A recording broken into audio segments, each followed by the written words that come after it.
Iran Israel மோதல். நட்பு முதல் பகை வரை ஒரு வரலாற்று பார்வை. ஈரானின் உச்சபட்ச தலைவர் ஆயதுல்லா அலி கொமேனி கொல்லப்பட்டிருக்கிறார். அமெரிக்காவும் இஸ்ரேலும் இணைந்து ஈரான் மண்ணில் நடத்திய மிகப்பெரிய ஏவுகணை தாக்குதல்களில் கடந்த 30 ஆண்டுகளாக ஈரானை ஆட்சி செய்து வந்த கொமேனியும் ஈரானின் இராணுவ தளபதிகளும் கொல்லப்பட்டனர். ஒரு காலத்தில் உலகையே அச்சுறுத்திய ஈரானும் அதன் ஆயுதமேந்திய குழுக்களின் தலைவர்களும் ஒவ்வொன்றாக அழைக்கப்பட்டுள்ளனர்.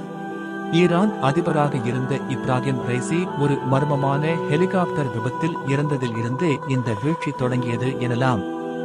அதன் பிறகு ஹமாஸ் தலைவர் இஸ்மாயில் ஹனியே ஈரானின் தலைநகர் தெஹ்ரானில் வைத்து இஸ்ரேலால் கொல்லப்பட்டார். அதனைத் தொடர்ந்து ஹிஸ்புல்லா தலைவர் ஹசன் நஸ்ரல்லாவும் இஸ்ரேலின் தந்தர் பஸ்டர் குண்டுகளுக்கு இரையானார். இதோ இப்போது கொமேனியும் வீழ்ந்திருக்கிறார்.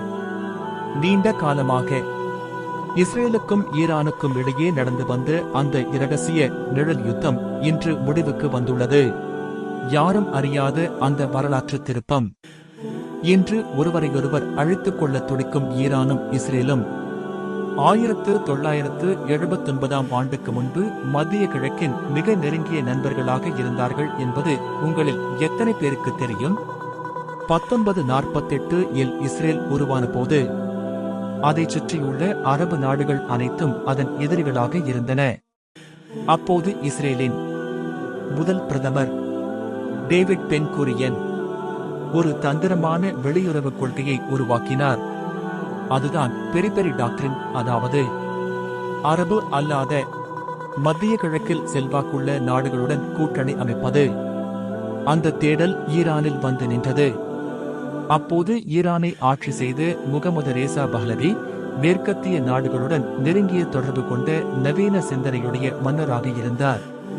1950 துருக்கிக்கு அடுத்தபடியாக இஸ்ரேலை ஒரு தனி நாடாக அங்கீகரித்த இரண்டாவது முஸ்லிம் நாடு ஈரான்தான். அரபு நாடுகள் இஸ்ரேலுக்கு எண்ணெய் வழங்க மறுத்தபோது இரகசிய குழாய்கள் மூலம் இஸ்ரேலுக்கு தேவையான கச்சா எண்ணெயை வழங்கியது ஈரான்தான். பதிலுக்கு இஸ்ரேல் நவீன ஆயுதங்களையும் விவசாய தொழில்நுட்பங்களையும் ஈரானுக்கு வழங்கியது. ஈரானின் உளவு அமைப்பான சாவக் உருவாவதற்கும் அவர்களுக்கு பயிற்சி அளிப்பதற்கும் இஸ்ரேலின் மொசாட் உதவியது. புரொஜெக்ட் ஃபிளவர் என்ற பெயரில் அணு ஆயுதங்களை ஏந்திச் செல்லும் ஏவுகணைகளை உருவாக்கவும் இரு நாடுகளும் இணைந்து திட்டமிட்டிருந்தன. 1979 இல் ஈரானில் வெடித்த இஸ்லாமிய புரட்சி எல்லாவற்றையும் மாற்றியது. ஷா மன்னர் நாட்டை விட்டு ஓடினார். நாடு கடத்தப்பட்டிருந்த ஆயதுல்லா கொமேனி மீண்டும் வந்து அதிகாரத்தை